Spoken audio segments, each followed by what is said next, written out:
মণি ও কুকুরের গল্প। এক গ্রামে রমেশ নামে এক চাষি ছিল। তার বাড়িতে ভদু নামে এক কুকুর ছিল। ভদু রমেশকে খুব ভালোবাসতো। সে রমেশকে দেখতে না পেলেই ঘাউ ঘাউ করে চিৎকার করত। কিন্তু রমেশ ভদুকে একেবারেই গুরুত্ব দিত না। সে ঘাউ ঘাউ করে ডাকলেও তাকে একবারও না দেখে ঘরে চলে যেত। ভদুর খুব মন খারাপ হতো। সে নিজেই একার মনে চুপচাপ বসে থাকতো। এমনকি রমেশ ভদুকে খেতেও দিত না।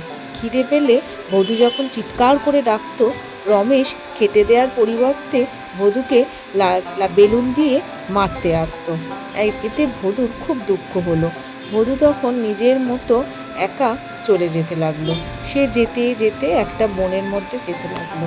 রমেশ প্রথম বাড়িতে ফিরে ভদুকে খুঁজতে লাগলো। ভদুকে খুঁজে না পেয়ে রমেশ তখন ভদুকে খুঁজতে জঙ্গলে গেল। গিয়ে দেখলো জঙ্গলের একপাশে ভদু বসে আছে।